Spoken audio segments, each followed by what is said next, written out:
Oke, baiklah kita mulai perkuliahan hari ini. Bismillahirrahmanirrahim. Assalamualaikum warahmatullahi wabarakatuh. Waalaikumsalam warahmatullahi wabarakatuh. Puji syukur kepada Allah Subhanahu wa Ta'ala yang telah memberikan rahmat dan karunia-Nya sehingga bisa kita bertemu lagi pada pertemuan perkuliahan keempat hari Kamis ya. Semoga dalam keadaan kondisi sehat selalu walafiat. Baiklah, tadi Ibu sudah di grup WA ya, karena jadwal perkuliahan hari ini jam 9.15, tapi nggak apa-apa ya, kelebihan 15 menit. Tugasnya nanti dikerjakan setelah Ibu memberikan materi ya. Jadi nanti kalian kerjakan, dikumpulkan setelah jam perkuliahan selesai. Kita jam perkuliahan selesai jam 10:30. Oke, baik. Ini slide-nya sudah kelihatan belum? Sudah, Bu. Sudah, Bu. Oke.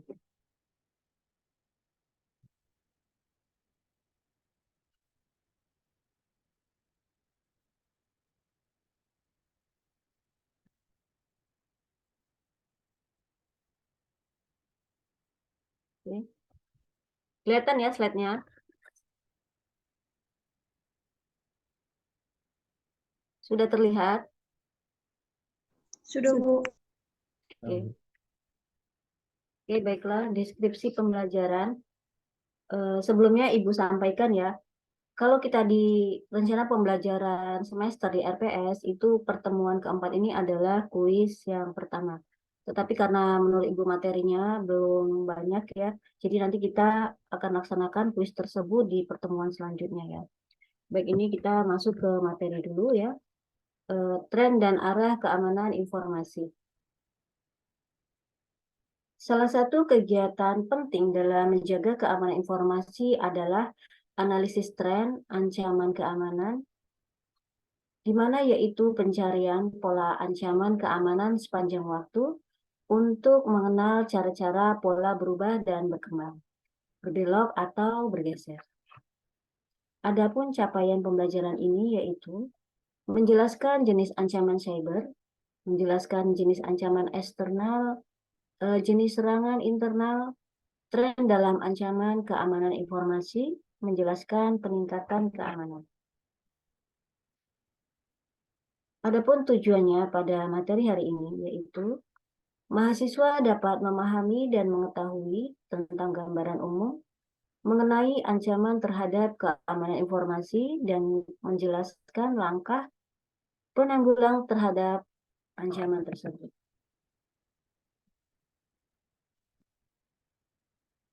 Oke, baik, langsung saja ya. Di sini ada jenis-jenis ancaman cyber ya. Ancaman eksternal dan ancaman internal. Di mana ancaman eksternal adalah serangan oleh non-pegawai dan umumnya dilakukan secara jarak jauh dari kantor organisasi. Contoh dari ancaman eksternal ini seperti peretasan, penolakan layanan atau serangan denial of service atau istilahnya DOS dan malware ya.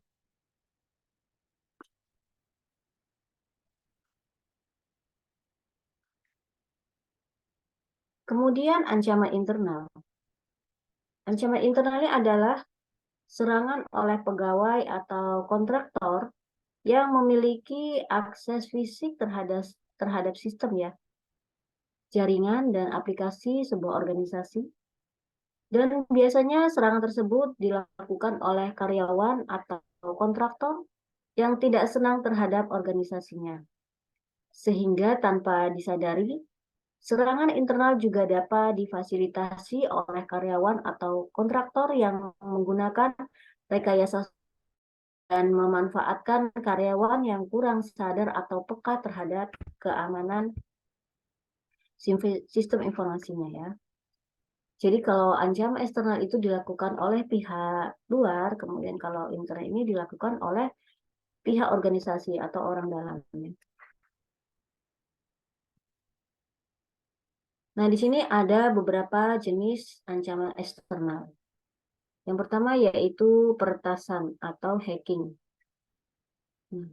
Peretasan merupakan tindakan mendapatkan akses terhadap komputer atau jaringan komputer dalam rangka mendapatkan atau mengubah informasi di dalamnya tanpa izin yang sah. Ya. Jadi melakukan tindakan tanpa diketahui oleh pemiliknya ya. Nah, ini peretasan dapat diklasifikasikan sebagai ada peretasan hiburan, kemudian kriminal atau politik, tergantung pada tujuan serangannya kemana ya. Nah, kalau peretasan hiburan atau creational hacking adalah modifikasi program dan data tanpa izin hanya demi memuaskan rasa penasaran peretas semata. Sedangkan peretasan kriminal atau criminal hacking digunakan dalam penipuan atau pengintaian. Sedangkan peretasan politik, political hacking, merusak situs web untuk menyiarkan pesan politik yang tidak sah. Belakangan ini peretasan semakin menyangkut terorisme cyber atau cyber teroris ya. Dan peperangan cyber atau cyber warfare yang menjadi ancaman besar bagi keamanan nasional.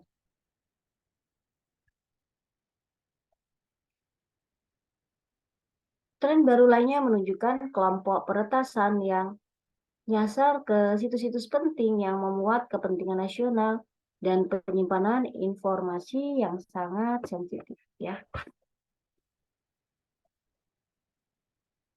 Nah, di sini ada contoh tentang peretasan hiburan dan kriminal ya.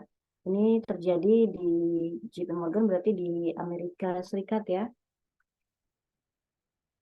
Nah, pada bank JP Morgan Chase diretas lebih dari 80 juta rekening pengguna yang bocor pada peretas pada tahun 2014. Sekelompok peretas Rusia menyerang salah satu bank terbesar di Amerika Serikat ya. Jadi Bank JP Morgan adalah bank yang terbesar di Amerika Serikat. Mereka berhasil membobol 76 juta rekening pribadi dan 7 juta rekening usaha kecil. Mereka menerobos 90 komputer server milik JP Morgan Chase dan dapat melihat semua informasi pribadi pemilik rekening. Para peretas mencuri informasi dasar seperti nama, nomor telepon, alamat surel atau email ya, dan alamat rumah. Ya, itu terjadi pada tahun 2014 di Bank JP Morgan Chase. Nah, contoh kejahatan eksternal yang lainnya yaitu denial of service ya, kemarin Ibu sudah jelaskan di materi sebelumnya ya, dan DOS terdistribusi atau DDoS ya. Serangan penolakan layanan atau denial of service atau DOS menghasilkan aksi pada komputer atau perangkat jaringan yang mengakibatkan proses, kemudian sumber daya dan aktivitas lainnya berjuang keras dan gagal merespon dengan baik. Sementara serangan penolakan layanan terdistribusi atau distributed denial of service atau DDoS terjadi saat beberapa perangkat terkena serangan DOS dari berbagai lokasi yang tersebar. Lalu lintas serangan tertentu atau pemanfaatan kerentanan yang menyebabkan target menjadi tidak responsif umumnya sama, baik untuk serangan DOS maupun DDoS. Berbagai sumber yang terlibat dalam serangan DDoS seringkali membuat serangan lebih sulit ditangkal dan umumnya lebih berhasil melawan target yang lebih besar dan merespon lebih cepat. Nah, ini ada contoh studi kasus ya pada situs web global yang terkena serangan DDoS ya. Jadi situs web global. Surel spam ya, di email bagian spamnya ini, spam merupakan pesan elektronik komersial massal yang tidak diharapkan yang dikirim melalui layanan komunikasi informasi seperti mail ya, surel atau email. Nah, spam ini adalah media yang murah dan efektif untuk iklan. Belakangan ini spam digunakan untuk menyebar kode berbahaya atau merampas informasi pribadi. Terkadang spam ini dikirim dari PC zombie yang dalam kebanyakan kasus telah terinfeksi oleh kode berbahaya atau malicious codes. Dan pada tahun 2016, penjahat cyber atau cyberkriminal melancarkan serangan DDoS dan mengganggu sejumlah situs web, diantaranya Twitter, Netflix, PayPal, Pinterest, dan PlayStation Network ya. Serangan itu mengejutkan karena pada satu waktu ukurannya mencapai 1 Tbps ya. Hitungannya 1 Tbps, bisa kalian lihat ya, kecepatannya sangat cepat. Kelompok di balik serangan tersebut melakukan hal itu dengan menggabungkan 20.000 perangkat IoT ya, dan mengubahnya menjadi botnet, dan sebenarnya membanjiri lalu lintas penyedia hosting DNS di dunia. Jadi botnet itu adalah kumpulan dari beberapa perangkat seperti komputer, kemudian perangkat seluler, server, perangkat IoT, dan yang lain-lain. Ini yang terinfeksi oleh virus atau yang saling hubungan ya melalui jaringan internet. Jadi seperti itu. Kemudian juga ada studi kasus ya, sumber surel spam terbesar dunia ditutup ya. Jadi di sini ada namanya Rustok ya, namanya seperti itu, sebuah jaringan komputer internasional yang terinfeksi virus selama bertahun-tahun menghasilkan miliaran email per hari, mempromosikan apotek daring tanpa izin hingga pil hipotensi dengan harga yang murah ya. Dan pada tahun 2011 sesuai perintah pengadilan, Microsoft dengan didukung marsal Amerika Serikat menyita server yang diperkirakan hampir 1 juta PC Windows secara diam-diam. Nah, server-server tersebut disewa dari perusahaan hosting internet komersial di seluruh Mac sampai West Amerika Serikat yang tampak tidak menyadari keterlibatannya dalam botnet Rustok ya. Kemudian server komando dan kendali CNC memberikan instruksi untuk menginfeksi home PC dan bisnis PC di seluruh dunia ya, akhirnya seperti itu. Nah, itu adalah kasus menggunakan DDoS ya. Kemudian ya mungkin kalian juga udah paham ya. Pengelabuan atau phishing ini merupakan penggunaan surel atau pesan untuk mendapatkan informasi sensitif ya. Jadi untuk mendapatkan informasi data pribadi seperti nama pengguna, kata sandi, dan detail kartu kredit dengan menggunakan entitas yang terpercaya. Nah, hal ini biasanya dilakukan melalui spoofing surel atau pesan instan ya, dan seringkali mengarahkan pengguna agar memasukkan informasi pribadi di situs web palsu yang tampilan nuansanya mirip dengan situs resmi ya. Jadi ada web palsu ya, yang intinya nanti dia akan mengetahui kata sandi dan akan membobol oleh sasaran yang ditujunya. Di sini ada contoh ya, mungkin di Indonesia juga banyak contoh ya kalau tentang phishing. Di sini juga ada contoh ini di Kerajaan Serikat ya. Untuk aksi penipuan kepolisian Metropolitan UK memperkirakan penipuan senilai 59 juta pound sterling ya. berhasil dicegah di UK setelah 3 pria dinyatakan bersalah melakukan penipuan phishing yang canggih untuk mengakses rekening nasabah bank di 14 negara. Ya. Kemudian sekitar 2.600 halaman phishing yang meniru situs web perbankan dianalisis oleh Met Police Central Crime Unit, ya, Serious Organisasi Crime Agency, dan Dinas Rahasia Amerika Serikat. Orang-orang di balik penipuan tersebut ditelusuri hingga ke UK, tempat mereka tinggal di hotel-hotel mewah, kemudian di London sembari terus menipu para korban. Nah, kemudian petugas menemukan server yang berisi rincian 30.000 pelanggan bank dengan 12.500 diantaranya berada di UK dan 70 juta alamat surat pelanggan yang akan menjadi sasaran penipuan phishing. Nah, kemudian pada tahun 2016 Puri ditahan ya, sejak tahun 2016 selama 20 tahun ya, karena sudah ketahuan. Kemudian petugas penyidik di Jasenton mengatakan pada saat itu bahwa kasus tersebut adalah kasus terbesar yang pernah ditangani oleh Met Police Central Crime Unit hingga saat ini, dan kemungkinan akan menjadi kasus cyber terbesar di UK sejauh ini. Jadi kasus tersebut adalah penipuan cyber terbesar di UK, dan pada puncaknya penipuan berhasil meraup hingga 2 juta pound sterling dalam seminggu. Ya.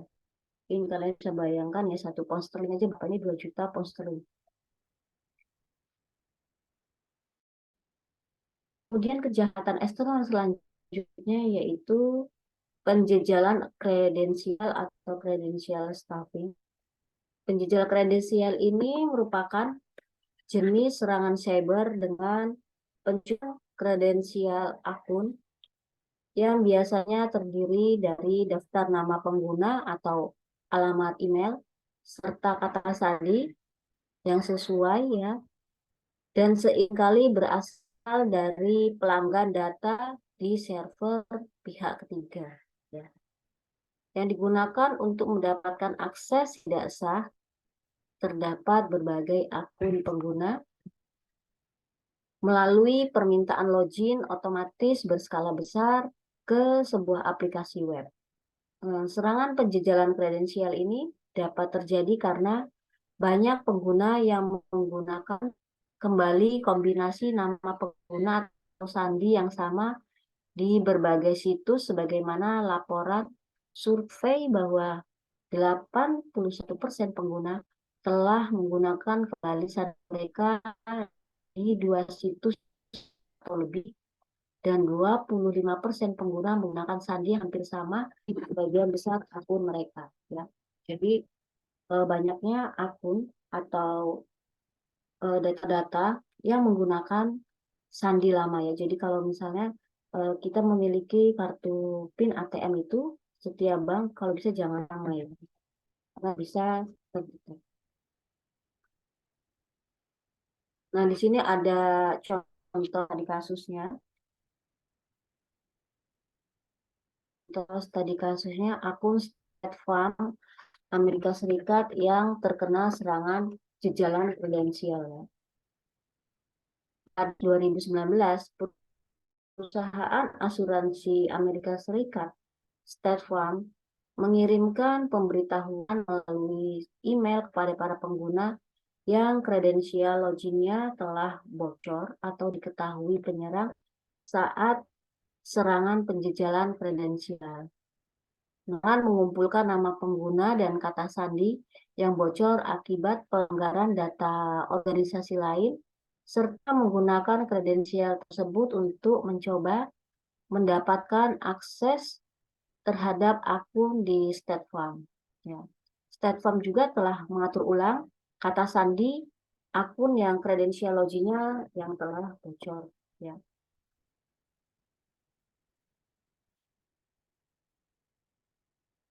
Kemudian kejahatan eksternal selanjutnya yaitu kode berbahaya atau malicious code ya.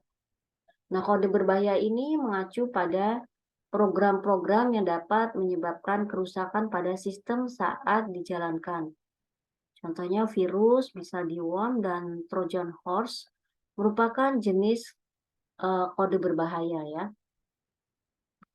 Nah, virus komputer ini adalah program komputer atau kode pemrograman yang merusak sistem dan data komputer dengan cara mereplikasi dirinya sendiri dan dengan menyalin ke program lain. Sektor boot komputer atau dokumen ya, ini virus ya. Kemudian kalau worm adalah virus yang bereplikasi yang tidak mengubah file selain yang berada di memori yang aktif ya, menggunakan bagian sistem operasi yang otomatis dan biasanya tidak terlihat oleh pengguna. Replikasinya yang tidak terkendali menghabiskan sumber daya sistem, memperlambat atau menghentikan tugas lainnya, dan umumnya worm baru terdeteksi hanya saat hal tersebut terjadi, jika datanya sedang diaktifkan. Nah, kemudian Trojan horse. Trojan horse ini adalah program yang seolah berguna dan atau tidak berbahaya, tetapi sebenarnya bersifat jahat, seperti memuat program tersembunyi ya atau skrip perintah yang membuat sistem rentan terhadap gangguan ya.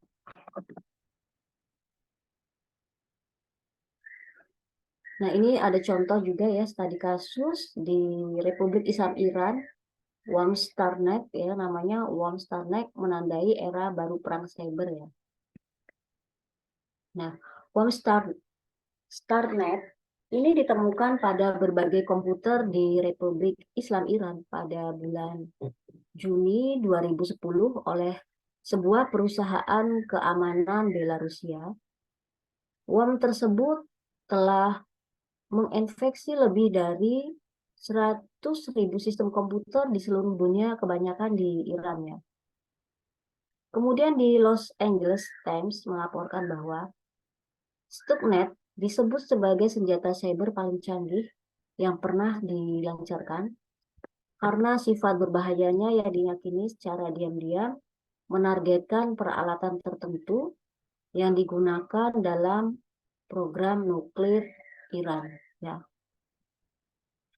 Kemudian kode yang ditargetkan dirancang untuk menyerang sistem Siemens Symantec, WinCC SCADA.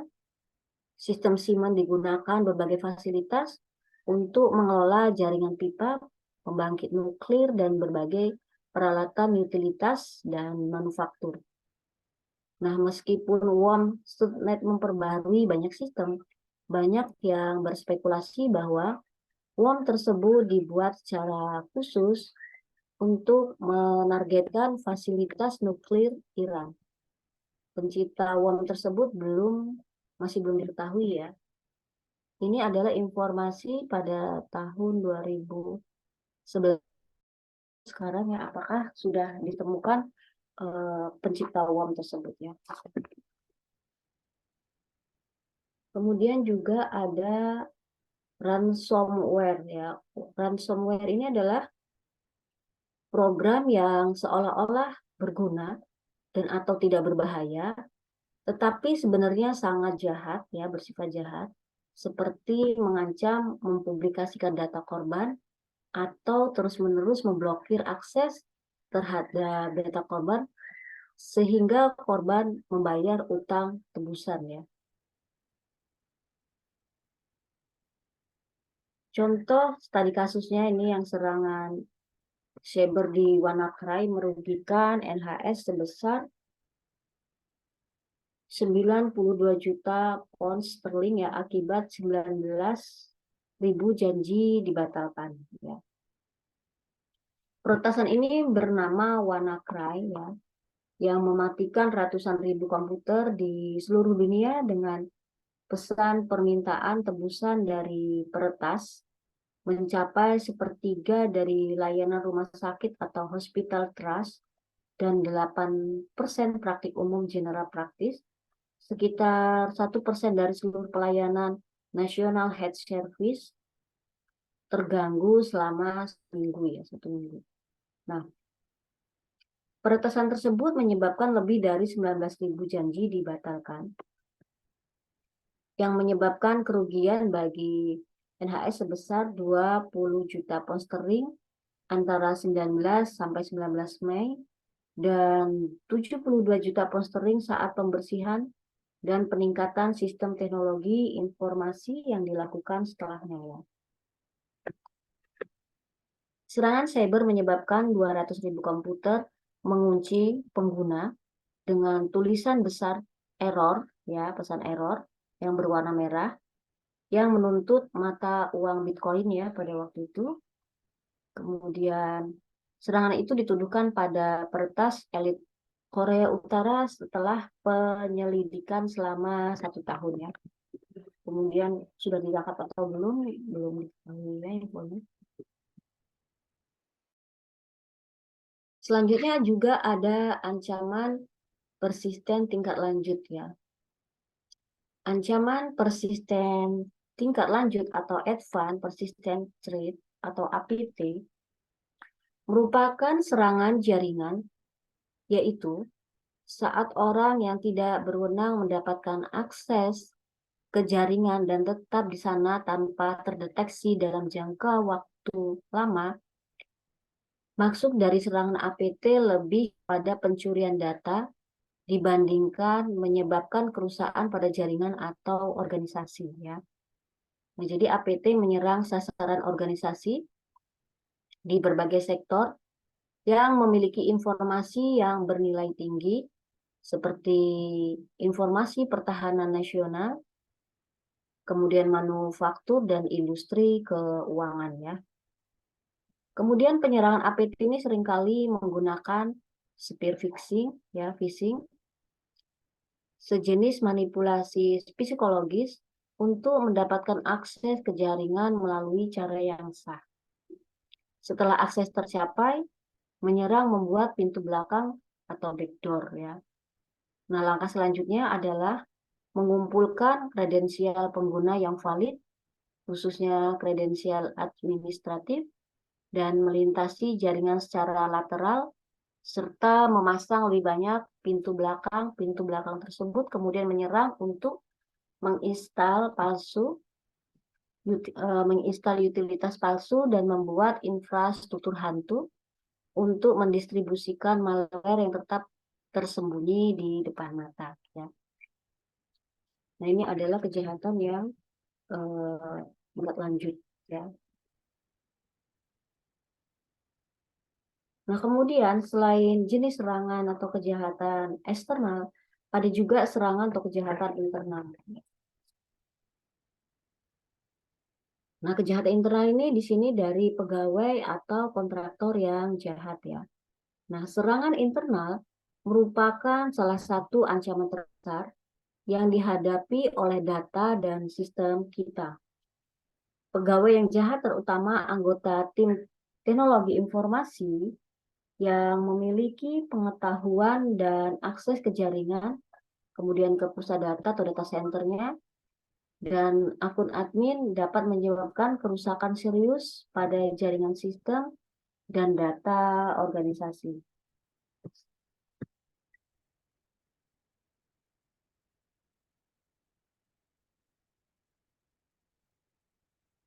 Kemudian kurangnya kesadaran keamanan pegawai ya. Pelatihan untuk menumbuhkan kesadaran keamanan bagi pegawai dapat membantu memberantas perilaku beresiko yang berpotensi menyebabkan pelanggaran cyber atau cyber breaches.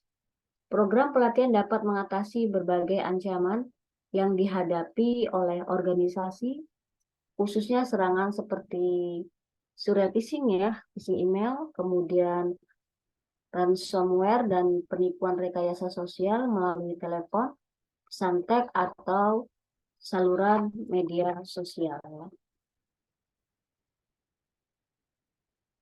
Kemudian jenis serangan internal selanjutnya yaitu rekayasa sosial.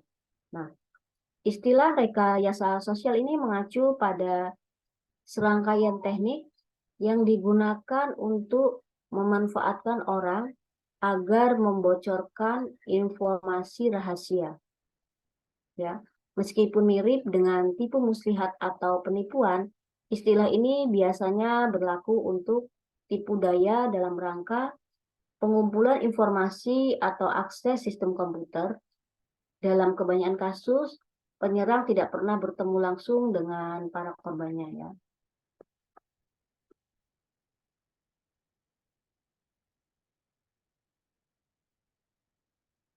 Selanjutnya yaitu tentang tren dalam ancaman keamanan informasi. Salah satu aktivitas penting dalam menjaga keamanan informasi adalah analisis tren ancaman keamanan.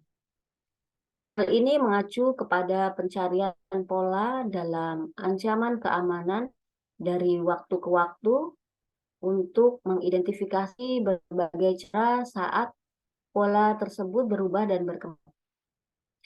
Membelok ke arah yang baru atau bergeser, kemudian proses pengumpulan dan mengkolerasian informasi yang berurang-urang, serta penyempurnaan profil kejadian yang dilakukan untuk mengantisipasi kemungkinan adanya ancaman dan penyiapan penanganan yang tepat terhadap ancaman tersebut ya. Di sini ada beberapa organisasi yang sudah melakukan analisis tren ancaman keamanan informasi dan berbagai laporan tren ancaman keamanan, diantaranya yaitu FairEye, ya ini ada alamat webnya ya, bisa dicek nanti, kemudian IBM, Microsoft, dan Symantec, kemudian Verizon ya. Itu adalah organisasi yang sudah melakukan analisis tren ancamannya. Nah, tren ancaman keamanan informasi yang telah dilaporkan akan dijelaskan sebagai berikut ya. Nah, di sini ada automasi alat serangan ya. Saat ini para penyusup atau intruder menggunakan alat otomatis yang dapat mengumpulkan informasi tentang ribuan host internet dengan cepat dan mudah. Jaringan dapat dipindai dari lokasi yang jauh dan host yang memiliki kelemahan tertentu dapat diidentifikasi menggunakan alat otomatis tersebut ya. Nah, para penyusup membuat katalog informasi yang untuk nantinya digunakan, dibagikan, atau diperdagangkan dengan penyusup lainnya atau langsung melakukan penyerangan ya. Kemudian di sini ada beberapa alat atau tools ya, seperti Chain dan Able, mengotomatiskan serangkaian serangan kecil terhadap sasaran keseluruhan ya. Jadi Chain atau Able itu merupakan program yang digunakan untuk menyadap atau melakukan hacking melalui jaringan LAN ya. Chain dan Able ini juga sebagai pemulihan kata sandi ya, biasa digunakan pemulihan kata sandi untuk Microsoft Windows dan juga bisa memulihkan berbagai jenis kata sandi menggunakan metode seperti menggunakan paket jaringan ya. Mungkin kalian ada yang sudah pernah menggunakannya. Nah, di sini misalnya penyusup dapat menggunakan penyadap, paket atau paket sniffer untuk mendapatkan kata sandi router atau firewall, login ke firewall untuk menonaktifkan filter, dan selanjutnya menggunakan layanan berkas jaringan atau network file service untuk membaca data di server. Nah, kemudian juga ada alat serangan yang sulit terdeteksi ya. Nah, beberapa alat serangan menggunakan pola serangan baru yang tidak terdeteksi oleh alat deteksi yang ada ya. Nah, misalnya teknik anti forensik yang digunakan menutupi atau menyembunyikan sifat alat serangan ya. Kemudian ada alat polimorfik, merubah bentuk setiap kali digunakan ya. Nah, di sini alat polimorfik ini kita bisa melakukan penandaan genetik ya untuk pengelompokan setiap individu-individunya ya. Nah, alat-alat ini menggunakan protokol umum seperti transfer protokol atau HTTP sehingga sulit untuk membedakan dengan lalu lintas jaringan yang sah. Kemudian juga ada WA Messenger atau MSN ya. Mungkin kalian juga sudah tahu Microsoft Network ya. Merupakan contoh yang bagus untuk hal ini. WA pada klien instant message atau IM Messenger, MSN mengirimkan berkas yang dirancang untuk menginfeksi sistem ke berbagai kontak dari daftar kontak yang telah terinfeksi. Kemudian sebelumnya ia akan memberikan peringatan terlebih dahulu bahwa mereka akan menerima sebuah berkas. Yang mengkhawatirkan dari hal ini adalah perilaku pengguna IM yang asli telah ditirunya. Ya.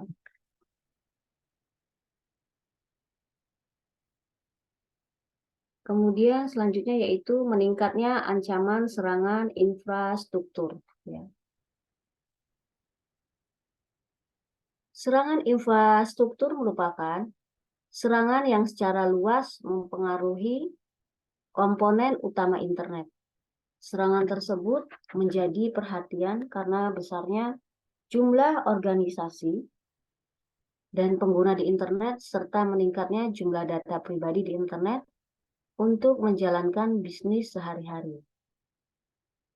Serangan infrastruktur mengakibatkan bocornya informasi sensitif, kemudian penyebaran informasi yang keliru, dan pengalihan sumber daya dan tugas lain yang signifikan. Kemudian peretasan merupakan contoh serangan infrastruktur ya. Istilah peretasan ini mengacu pada tindakan mendapatkan akses terhadap komputer atau jaringan komputer untuk mendapatkan atau mengubah informasi tanpa izin resmi ya. Nah, peretasan dapat dikelompokkan sebagai peretasan hiburan, kriminal, dan politik ya tadi di atas, tergantung pada tujuan serangan. Peretasan hiburan merupakan modifikasi program dan data tanpa izin hanya untuk memuaskan rasa penasaran peretas mata, sedangkan kriminal digunakan dalam penipuan atau pengintaian. Kemudian peretasan politik ini adalah membahayakan situs web dengan menyiarkan pesan politik yang tidak sah atau tidak valid ya.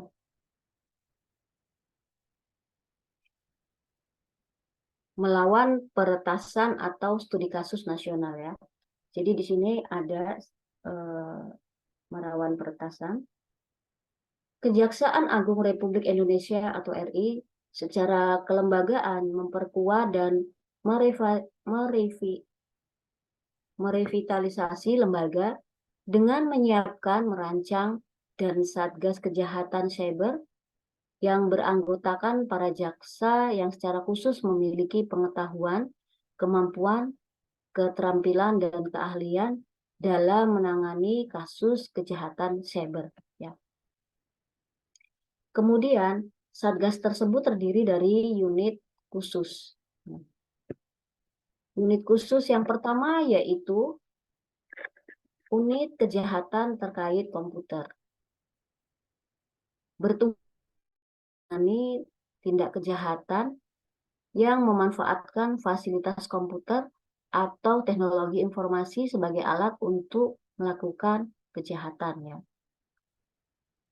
Jadi Satgas yang pertama itu yang berkaitan dengan komputer ya. Kemudian yang kedua, unit kejahatan terhadap komputer bertugas menangani kejahatan yang ditujukan pada komputer dan teknologi informasi. Kalau yang awal tadi, memanfaatkan fasilitas komputer atau teknologi informasi ke sebagian alat untuk melakukan kejahatan tersebut, ya. Jadi menggunakan alat. Kalau ini menangani kejahatan yang ditujukan pada komputer dan teknologi informasi. Kemudian yang ketiga, unit sekretariat dan kerjasama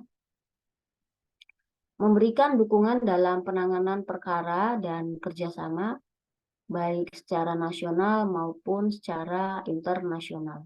Ya, jadi ada 3 satgas ya khusus yang dibentuk oleh Kejaksaan Agung Republik Indonesia.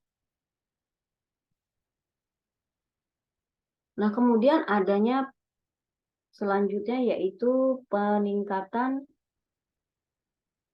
keamanan. Meningkat tren ancaman keamanan dan teknologi serangan, pertahanan yang kuat memerlukan strategi fleksibel yang dapat beradaptasi terhadap lingkungan yang berubah, prosedur dan kebijaksanaan yang terdefinisi dengan baik, penggunaan teknologi keamanan yang tepat, dan kewaspadaan yang terus-menerus. Ya. Hal ini sangat membantu untuk memulai program peningkatan keamanan dengan menentukan status keamanan saat itu. Sejalan pula dengan program keamanan adalah prosedur dan kebijakan yang terdokumentasi, serta teknologi yang mendukung implementasi. Ya.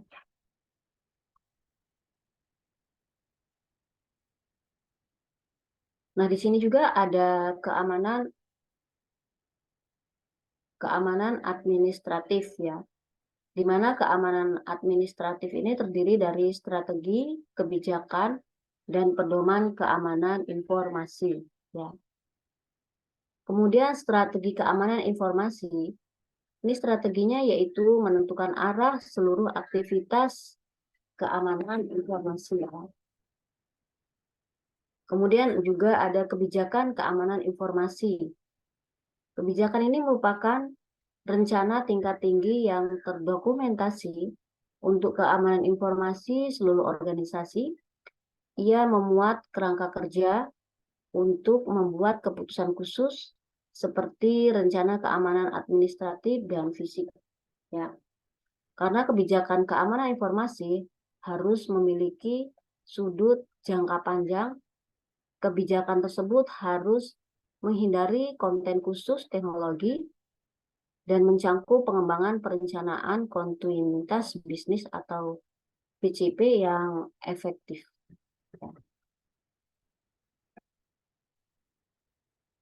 Kemudian, pedoman keamanan informasi.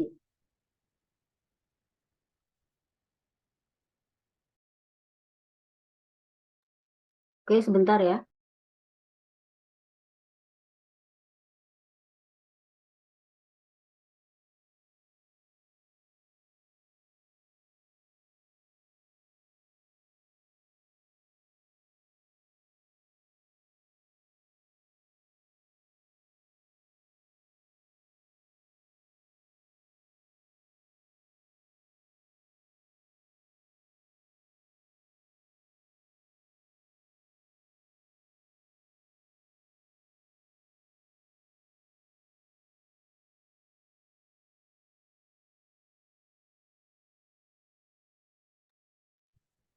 Oke, dilanjutkan.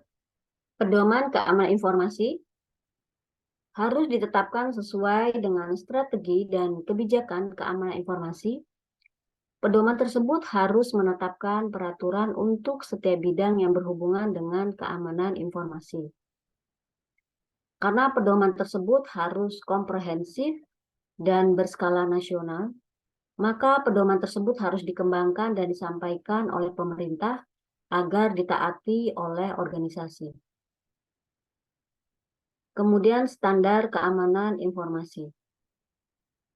Standar keamanan informasi ini harus khusus dan spesifik sehingga dapat diterapkan pada semua bidang keamanan informasi. Di setiap negara sebaiknya mengembangkan standar setelah menganalisis standar keamanan administratif, kemudian fisik dan teknis yang banyak digunakan di seluruh dunia. Standar harus sesuai dengan lingkungan teknologi informasi komputer yang berlaku. Kemudian strategi kebijakan dan pedoman keamanan informasi suatu negara harus sesuai dengan hukum yang terkait. Ruang lingkupnya harus berada dalam batas-batas hukum nasional dan juga internasional.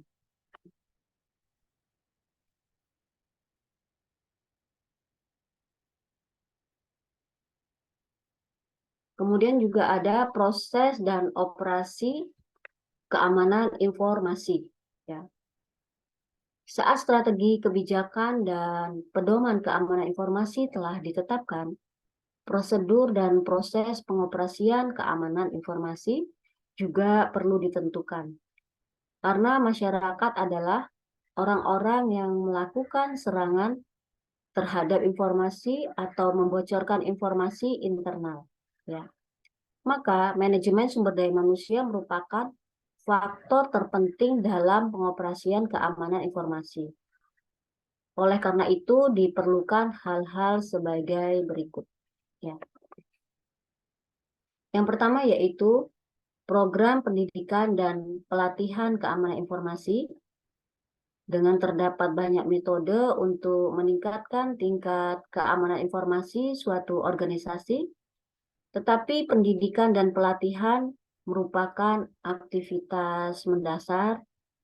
Anggota organisasi juga harus menghargai kebutuhan keamanan informasi dan memperoleh keterampilan yang dibutuhkan melalui pendidikan dan pelatihan tersebut. Ya. Namun penting untuk mengembangkan berbagai program demi memaksimalkan keikutsertaan anggota, karena program pendidikan dan pelatihan keamanan informasi standar mungkin kurang efektif ya.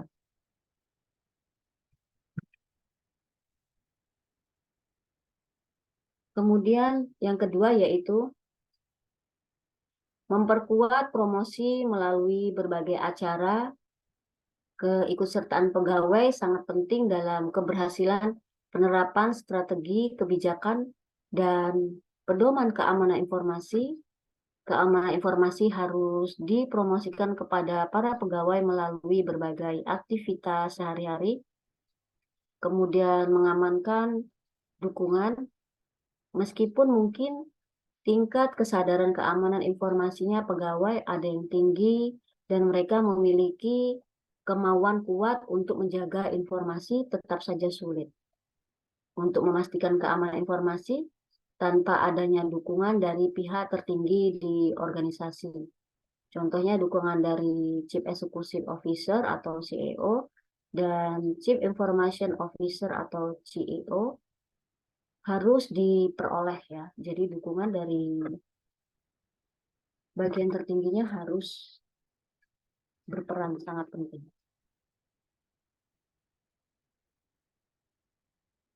Oke ya. Ini tadi yang Ibu bilang tadi untuk tugas latihan ya. Tugas satu mungkin kalian ada yang sudah mengerjakan ya. Mungkin ada yang sudah mengerjakan. Oke, dari materi ini ada yang mau ditanyakan?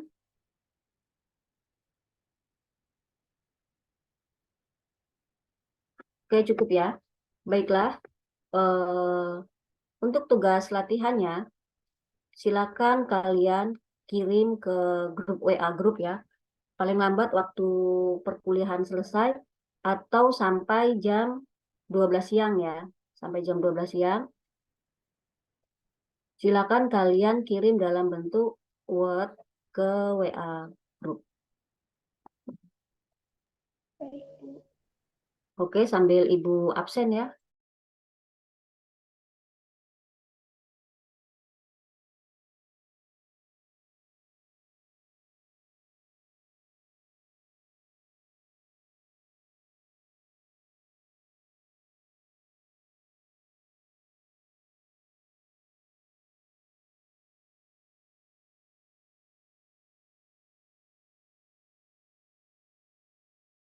Absen dulu.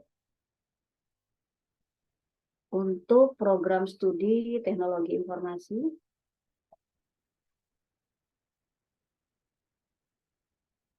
Ahmad Baharun Nur, Tadi izin ya.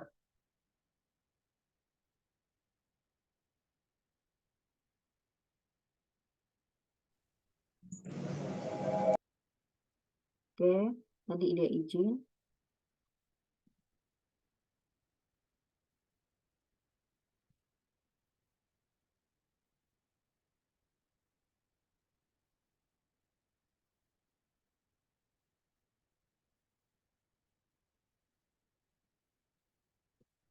Habakista Khaira, Hadir, Bu.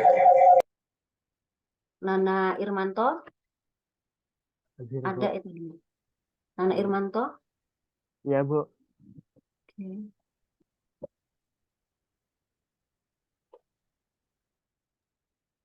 Nih Ronaldo Emmanuel nggak ada ya.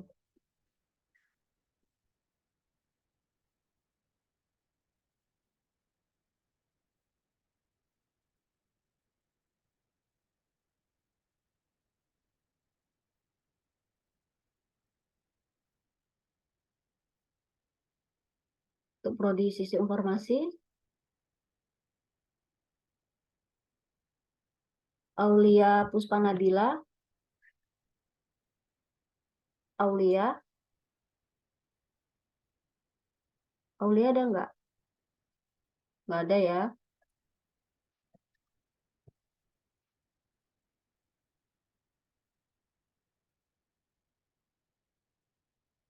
Firly Adinda Putri, Hadir, Bu.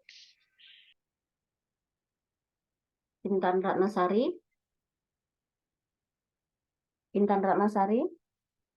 ini absennya di grup WA ada. Intan ada? Ada, Bu.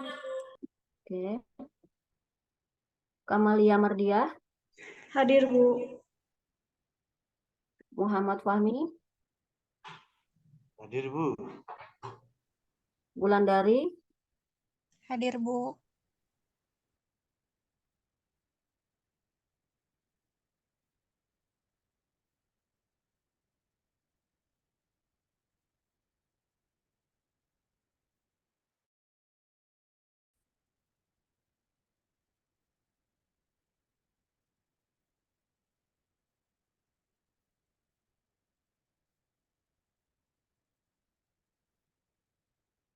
Oke, masih ada beberapa waktu ya. Jadi soalnya yang pertama yaitu ancaman keamanan informasi apakah yang rentan bagi organisasi Anda dan mengapa? Mengapa penting melakukan analisis tren ancaman keamanan informasi? Kemudian yang ketiga, jelaskan model keamanan teknologi Defense in-depth atau DID, bagaimana cara kerjanya. Oke ya. Oke, silakan dikerjakan ya.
Oke, baik ya. Silakan kalian kerjakan. Ibu kasih batas waktu sampai jam 12 siang ya. Bagi yang sudah mengerjakan, silakan kirim. Baik untuk perkuliahan hari ini, saya rasa Ibu cukupkan ya. Kurang lebihnya Ibu mohon maaf jika ada kesalahan dalam ucap kata. Wabillahi taufiq wa hidayah. Wassalamualaikum warahmatullahi wabarakatuh. Waalaikumsalam warahmatullahi wabarakatuh. Terima kasih, Bu. Ya, sama-sama.